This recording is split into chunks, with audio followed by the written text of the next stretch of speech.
Hey, what's going on? This is XP and I'm here with The Last of Us multiplayer breakdown tutorial, better understanding how things go, and it's looking pretty good. A lot of people saying it's one of the most balanced multiplayers right now, and I'm digging it.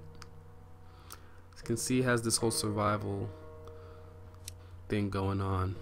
As you can see, survivors is basically for this whole 12 weeks of survival thing. It's interesting. You need to accumulate survivors. If you underperform on your multiplayer matches, they get hungry, or even worse, they get sick.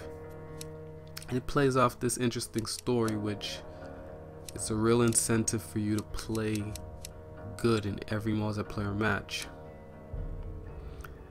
And I'll show you a little more about that. Here's some of the boosters. You know, if you choose it, you might get some advantages in your multiplayer map.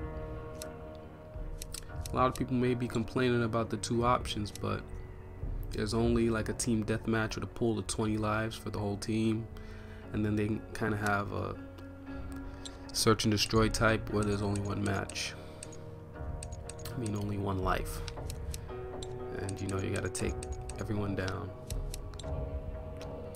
Here I'm showing you some of the customizables. They got some purchasable weapons as well. Like if you gain enough currency, which is parts, you can buy like some really good stuff that could tip over the scales. Here showing you, I chose fireflies, so kind of break down exactly what's going on. You need to survive. Parts can be converted into supplies, and you need supplies to feed your camp, your clan.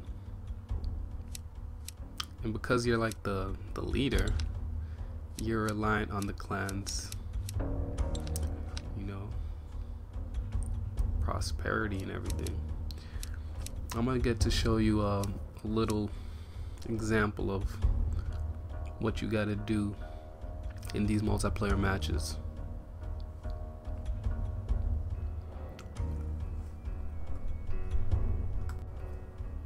And keep an eye out. Alright, first you start off in one point of the map. Your enemies start in the opposite point of the map. As you can see, it's a lot of cover, you know, a lot of thematic stuff. We're in a high school right now. You could climb things. It's not as vertical as Uncharted, but you can get up there and have a bird's eye view. You know, you could snipe.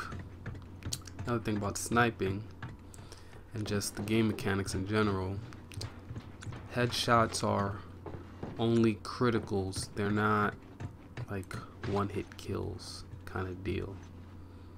So if you get like headshot hit confirms, they take more life than a standard body shot. And if you like snipe and get a headshot, it'll put them down. They won't be automatically dead. So, you know, for you guys who are used to that Call of Duty treatment, might not like it. This is the thing. First off, you gotta run to these boxes. At least when you start the match, you grab everything you can, and then you could be able to make something with it. I just made a sugar bomb or a smoke grenade, and that's pretty good.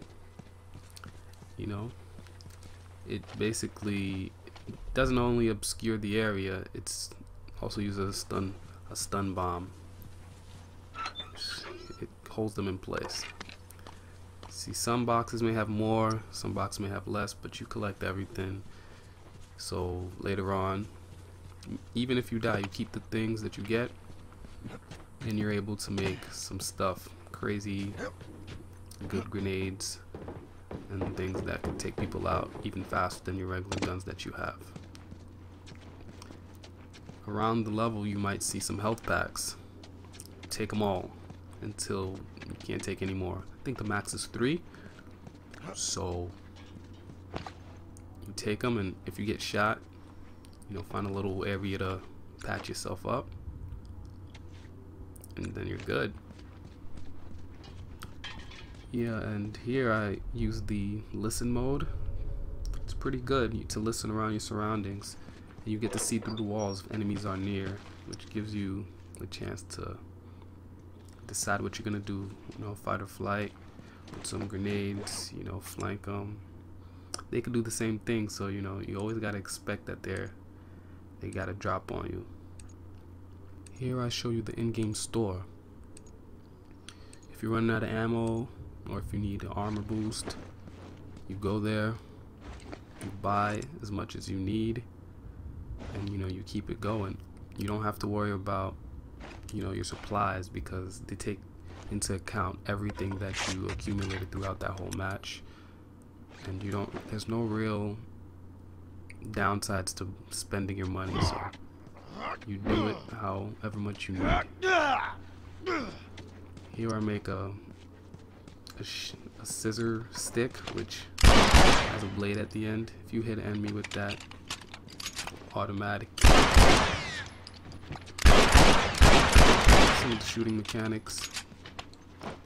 As you can see, there's no crosshairs, so it makes it a little more challenging. If you crouch or stand still, your accuracy gets better, but you kind of have to estimate where your bullets will hit, because like I said, there's no crosshair, and the bullets like kind of fly within that little circle. Here I show, for all you Call of Duty fans, my attempt in trying to quick scope. It's impossible.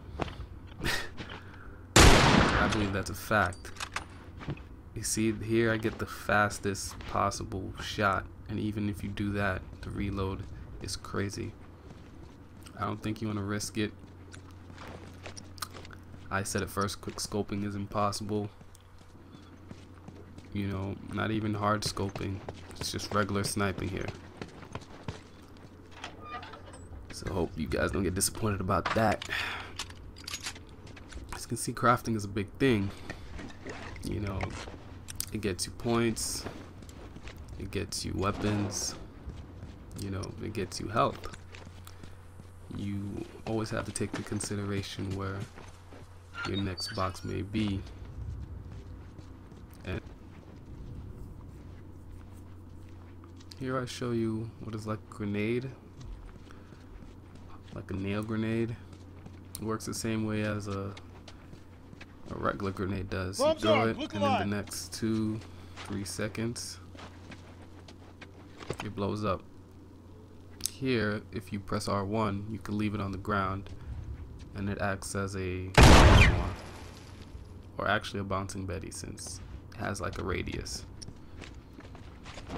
You can mark it, I believe, with R3 if you're the opposing enemy, and you can let your people know about it. If you shoot it, it explodes, so you know that's how you handle it. Here we have the Molotov, and this is, I think, is more effective, you know, because of flames and everything.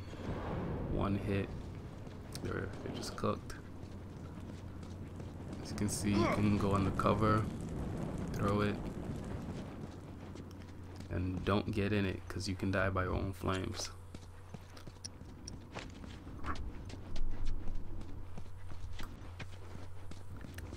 Alright, depending on what height you jump from, you can get some significant damage, so don't try to jump off crazy heights like Nathan Drake. You will get damaged. Here, the smoke grenade, sugar grenade, as I like to call it. Smoke out! This is like a smoke screen and a stun grenade. So if you get hit within the blast, you will get disoriented as well. But I think you will get out of it. You will get out of it a second earlier than your opponent. When you do that, you have an opportunity for just shooting them while they're stunned, beating them while they're stunned, just doing anything, you know, just to take them out, and you can take out multiple people with it. pretty good. If you have a shiv on you, you can get the insta kill because they're just stuck there. It's about 3 seconds, so you have to make it count. Here I create a shiv, and a lot of people may at first not know how to use it because you really can't use. It's a piece of glass. The only way you'll use it is if you're behind an opponent for the stealth kill. It's probably one of the fastest execution type kills, and it's like a sneak attack. It's pretty good, but it might not be worth it if you're not the sneaky type. Yeah, and here I show you that throwing any Molotov or grenade will get you killed.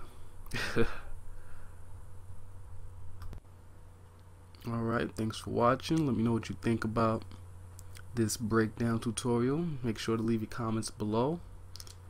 Make sure to like and subscribe. Big shout outs to Deez on the PSN. Helped me a lot with, you know, cracking some things, finding some things out. And I'll be coming up with some more stuff, some more footage, so keep it locked here. This is XP.